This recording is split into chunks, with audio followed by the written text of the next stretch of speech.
my main goal, I was like, you know what, I want to get her on a motorcycle.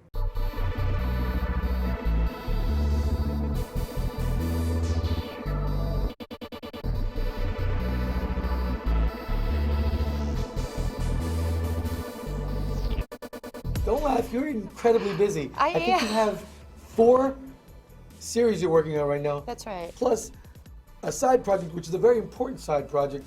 We'll start with that. You have a story in the anthology, the Las Vegas Shooting Benefit Anthology that Image is distributing? Yes, that's correct. That's correct. Yeah, I got a short story. I call it the upbeat story. I know it's a very difficult subject to talk about, but I have a short story with Gabe Walta of Vision fame, and we're doing a story about a really amazing survivor of a shooting, and it's kind of like a fable. So, yeah.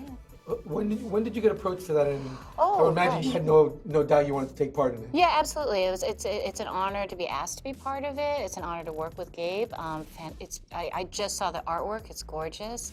I was approached a couple months ago, and of course I said absolutely. And when I was told that, well, Gabe Walta is looking for a partner, I'm like, sign me up immediately. So it was great. It's always great to see the comics community come together for causes like this, because it really shows the heart and the compassion of the community, and it's a very tight-knit industry. It is, and I think that again, comics, that's what draws me to comics, is that the people, the creator community is so fantastic. Most people.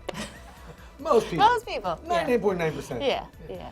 So let's talk about some of the 550 other projects you have going on. Oh, sure. Let's start with Red Sonja. Okay. For Dynamite. Oh, yeah.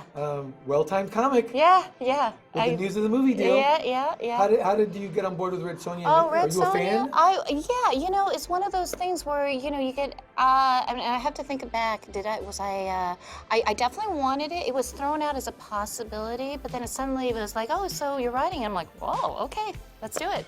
So fantastic. But it was a little bit of they threw in a little monkey wrench. They were the ones who said, hey, we're talking about bringing Red Sonja to the present. So, which is kind of like sci-fi for Red Sonja. She's going to the future, and it's been done before, but what I did was an extended tour of Red Sonja in present day, which I know for some people are like, oh, well, but I've had so many people come by today to say, we were skeptical, but right on. We really enjoyed it. So I'm like, thank God. Okay, as long as That's it a great sells. twist for the character, because I remember when she made her first jaunt to the present. Yes. Many moons ago in Marvel Team Up. Yes, exactly. And that issue is actually remarkably well done for the preposterousness of the conceit. Sure. But it's a great thing to take a character like that from the sword and sandal type, sword and sorcery era, and then plop her into the present. Yeah, sometimes you just need to do that. My main goal, I was like, you know what, I want to get her on a motorcycle.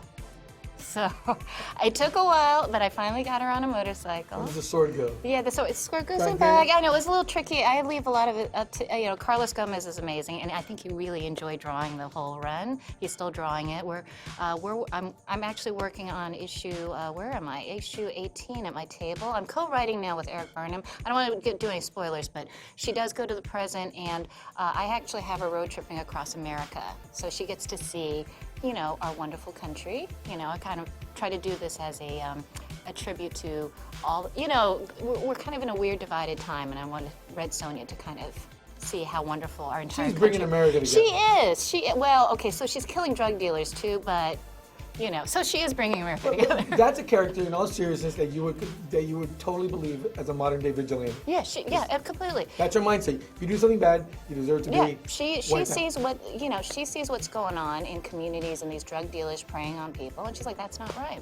You're also working on another strong female character, Dejah Thoris. Yes. Tell us about that and how that's going. Wow. Okay, so that, it is hard to do Red Sonja, but I'll tell you, working on Edgar Rice Burroughs, that's a 100-year-old legacy. So, Princess of Mars is probably one of the original sci-fi stories ever, like 1917. So working with that, it's a challenge, but I'm pretty excited. People seem to enjoy what I'm doing right now, and I wrote as a prequel. So there's no John Carter.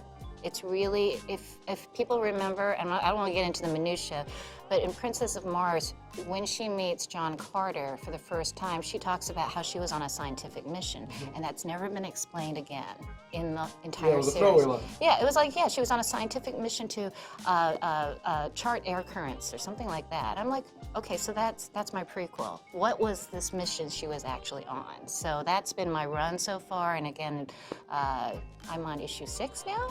You know, they just keep telling me to keep writing, so I'm like, okay, I can do that.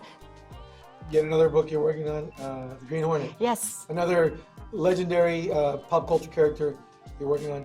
Tell me about how you approach these characters that have had these long histories, and how you put your own spin on them. Sure, and I have to admit, I really like doing this kind of stuff because, I mean, it's a challenge, right? There's a lot of legacy, there's a lot of fans. I want to treat these properties right, but at the same time bring new readers in. Like Green Hornet to me has always been a series that's really been overlooked. I mean, Green Hornet is older than Superman, Batman. I feel like this character's not gotten the readership and the viewership. You know, I mean, there was the movie. We shall not really talk so much about the movie, but Just forget about that.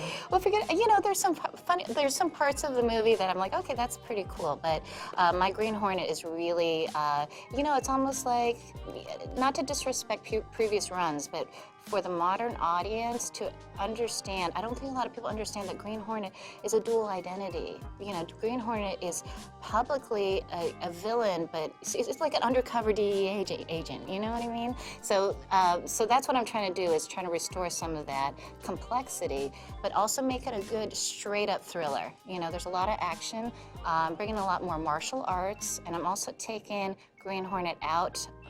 Again, like Red Sonja, you know, taking them out to, now Green Hornet is in Istanbul and is going to Hong Kong. I'm not sure if I was supposed to say that, but you know, that's what I'm doing right now.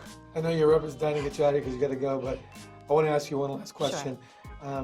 What were some, it seems like you were heavily influenced by classic sci-fi. Yes. Am I wrong? You're Is that right. where some, You're was right. I that, grew up on sci-fi. Is that what brought out the geekness in you?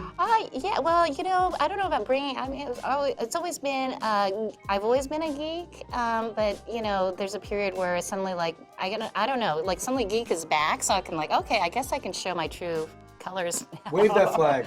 Yeah, especially now that I'm writing comics. But yeah, I was heavily influenced by, you know, classic Heinlein, Asimov, I mean, serious classics. In fact, I'm a little bit out of date now in terms of newer, I mean, I'm 100% comics now, it's crazy. But absolutely there's, you know, a lot of influence in terms of what I write. Even Kiss, I don't know if you, like my Kiss run, that was actually sci-fi. They were like, can you write a Kiss story? I'm like, I can do Kiss, but it needs to be sci-fi. If you can write a sci-fi Kiss story, you can write anything. That was exactly what I said, and you know, apparently I can write anything now. Amy, thank you so much for the time. Thanks so much.